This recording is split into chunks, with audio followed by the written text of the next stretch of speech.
Hi guys, कैसे हो आप लोग। और सर ये देखिए जेई मेन का सेशन 2 का एनालिसिस हम लोग लेकर के आ गए अब। तो पेपर 1 तो था ही सही, पेपर 2 के बारे में आपका स्टार्टिंग के रुझान कैसे है सर। 22 क्वेश्चन आपने सॉल्व किए, 22 क्वेश्चन मैंने भी सॉल्व किए।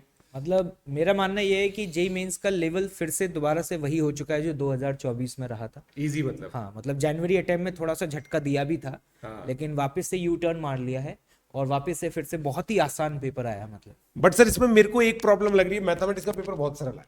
मतलब मैंने इससे सरल पेपर, मैं आपको बहुत ऑनेस्टली बता रहा हूँ कि 2022 से टफ पेपर आने लगे थे। 2022 के बाद से मैंने इतना सरल पेपर तो एक बार भी नहीं देखा। लेकिन मैं आपको एक बात बता दूं कि बच्चों के बीच में ना मैथ्स का इतना ज्यादा खौफ आ हाँ। चुका है ना कि पेपर आसान भी आया होगा ना तो भी वो सवाल देखे ही नहीं होंगे उन्होंने। तो ज्यादा। अब सर मेरे को ना इसमें एक प्रॉब्लम लग रही है, वो ये है कि केमिस्ट्री का पेपर टफ है। हाँ। तो अब आप मेरे को ये बताइए कि जैसे कोई बच्चा है, मेरी नजर में ये है कि बच्चा गया, वो एक्सपेक्ट करके चल रहा होगा केमिस्ट्री का पेपर इजी है। उसने टाइम लगाया होगा केमिस्ट्री के अंदर कम, जैसे बोलते हैं ना बच्चे के 30 मिनट में केमिस्ट्री करना है। अब केमिस्ट्री का पेपर हुआ नहीं होगा और उसमें नंबर कम आ गए होंगे थोड़े से।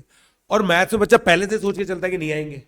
तो मेरे को ऐसा लगता है कि ये सरप्राइजिंग हो सकता है, जिसकी वजह से जो कट ऑफ है ना वो इतनी हाई ना जाए जितना हम सोच रहे हैं। क्या सही है सर? नहीं, बिल्कुल सही है, क्योंकि सर बच्चों का एक प्रॉपर एक माइंडसेट रहता है कि भैया स्कोरिंग जो है ना वो तो फिजिक्स और केमिस्ट्री रहेंगे। हाँ। और जनरली आपने देखा होगा, इस चक्कर में मेरे स्टूडेंट्स के साथ अभी इंटरेक्शन भी हो रहा था कि स्टूडेंट जनरली मैथ्स बाद में अटेम्प्ट करते हैं, और मैथ्स बाद में अटेम्प्ट करते हैं तो उसको उतना ज्यादा टाइम दे नहीं पाते। करेक्ट। तो केमिस्ट्री में तो वैसे भी कुछ खास कर नहीं पाए।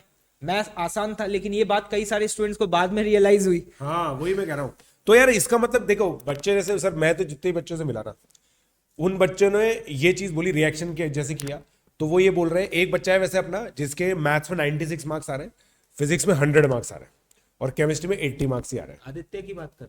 नहीं नहीं, मैं आदित्य की बात नहीं कर रहा, दूसरा बच्चा है। बट आप ये सोचो कि केमिस्ट्री में 80, मैथ्स में मैथ्स में 96, फिजिक्स में 100। इतना आसान है क्या मैथ्स? तो यही मैं कह रहा हूं ना। तो अब ये बच्चा 276 लेकर के आ रहा है, बट केमिस्ट्री में 80 है ना। तो और ये बच्चा सर अपने पास पहले भी पढ़ के 99.95 लाया था। जेई मेन 1 में इसकी 99.95 थी। तो अब और मैं जब रिएक्शन लिया मैंने, तो वहां पे बच्चे यही चीज बोल रहे थे कि सर पेपर तो बहुत सरल है मगर हमारे नहीं हुए, क्योंकि वही माइंडसेट। सर हम केमिस्ट्री सोच रहे थे इजी आएगा, आया नहीं। केमिस्ट्री में हक दिया, मैथ्स में तो हकने वाले थे। तो ये चीज हो गई सर।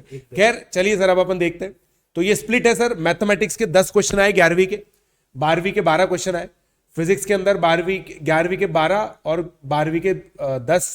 केमिस्ट्री के 9 और 8। केमिस्ट्री के देखिए दोस्तों, जनरली सर ये ट्रेंड आपने देखा होगा, मैथ्स के अंदर ऐसा होता है कि 17 क्वेश्चन ही मिले, 18 मिले, क्योंकि बच्चों को याद ही नहीं है डिफिकल्ट वाले क्वेश्चन। तो मगर अब ये ट्रेंड कहां पे शिफ्ट हो गया है? केमिस्ट्री में हो गया है। तो ये मेरे को बहुत सरप्राइजिंग लग रहा है सर। ठीक है, अब सर ये बताइए आप। दोस्तों, अगर मैं फिजिक्स की बात करूं तो जो आपका सबसे फेवरेट चैप्टर है ना, मतलब जिस चैप्टर को पढ़ के आपके अंदर एक स्यूडो फील आई थी कि मैं आईआईटी बॉम्बे सीएस तक पहुंच सकता हूं, यूनिट एंड डायमेंशन। मतलब आपको बिलीव नहीं होगा कि 3 क्वेश्चन यूनिट एंड डायमेंशन से आपको देखने को मिले हैं। ज्योमेट्रिकल ऑप्टिक्स से 2 क्वेश्चन, रोटेशन, ग्रेविटेशन, एमईसी। मतलब ये वो चैप्टर्स हैं कि अगर आप ये चैप्टर्स पढ़ के गए ना तो आप ये मान के चलिए कि लगभग अबाउट 50% पेपर तो आपका सॉल्व ही हो गया। वहीं पर अगर मैं मैथ्स की बात करूं तो differential equation, conic section, sequence and series, relation, function, integration, इन सभी चैप्टर से भी आपको 2 क्वेश्चंस देखने को मिले हैं। और वो अगर हम केमिस्ट्री की बात करें तो coordination, compound, thermodynamics, chemical bonding और रिएक्शन मैकेनिज्म, ये वो चैप्टर्स हैं जिनका वेटेज दोस्तों यहाँ पे हाई रहा है। तो मतलब ओवरऑल ये मतलब ये मेरे हिसाब से इनऑर्गेनिक केमिस्ट्री। हाँ, ये इनऑर्गेनिक है। ये आपका फिजिकल केमिस्ट्री हो गया। अगेन ये फिर आपका केमिकल बॉन्डिंग जो है वो आपका इनऑर्गेनिक, और रिएक्शन मैकेनिज्म आपका ऑर्गेनिक हो गया। जी जी जी जी जी सर, ठीक है। ओके। तो अब सर बेसिकली इसके बेसिस पर अब आप देखिए, मैथमेटिक्स के अंदर देखें तो paper relatively easier compare to the morning. मतलब मॉर्निंग का भी इजी बोल रहे थे, इससे भी इजी है। Physics, this paper is relatively easier compare to morning. Chemistry is moderate. वापस से आप समझ, सुबह हम क्या बोल रहे थे कि 22 जनवरी की शिफ्ट से मैथ्स इजी है, फिजिक्स इजी है, केमिस्ट्री टफ है। अब मॉर्निंग वाले से भी केमिस्ट्री टफ है, फिजिक्स इजी है, मैथ्स इजी है। तो मैथ्स और फिजिक्स दोनों ने और लेवल घटा दिया है, केमिस्ट्री ने लेवल बढ़ा दिया है। अप्रैल अटेम्प्ट में बच्चे ज्यादा प्रिपेयर्ड होते हैं।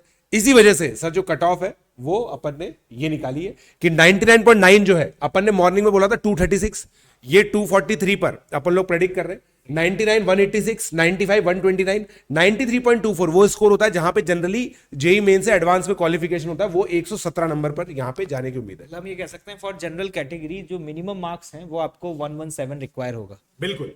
तो यार दोस्तों ये हम लोग का एनालिसिस था, और मेरे हिसाब से अब आप लोग जो हमारा परसेंटाइल प्रेडिक्टर है ना, वहां पे जाइए, आपको कॉलेज भी पता चलेगा, परसेंटाइल प्रेडिक्टर भी पता चलेगा, परसेंटाइल भी पता चलेगी, जो भी आप मार्क्स डालेंगे ना उसके बेसिस पर आपको पता चल जाएगा। आपको सिंपली क्या करना है, अप्रैल 2 डालना है, 2 अप्रैल शिफ्ट 2, उसके लिए आप करेंगे तो इसी डेटा के हिसाब से आप लोगों को परसेंटाइल मिलेगी। ठीक है सर, ऑल द बेस्ट बोल देते हैं बच्चों को। सर एक और फीचर बता देते हैं कि जो रैंक प्रेडिक्टर है उसमें इवन आपको मार्क्स डालने के बाद ये भी पता चल जाएगा कि आपको कौन कौन से कॉलेजेस मिलने के मिलेंगे, चांसेस बिल्कुल ये सब पता चल जाएगा। तो ठीक कहीं ना है, कहीं एक तरीके से इनकी काउंसलिंग भी हो जाएगी सर। बिल्कुल, तो उसका अच्छे जो से आप लिंक उसको है यूटिलाइज वो कीजिए। डिस्क्रिप्शन में आपको दिया हुआ है, तो प्लीज आप उसे जरूर फिल कर लीजिए। बिल्कुल, let's crack it guys. Thank you.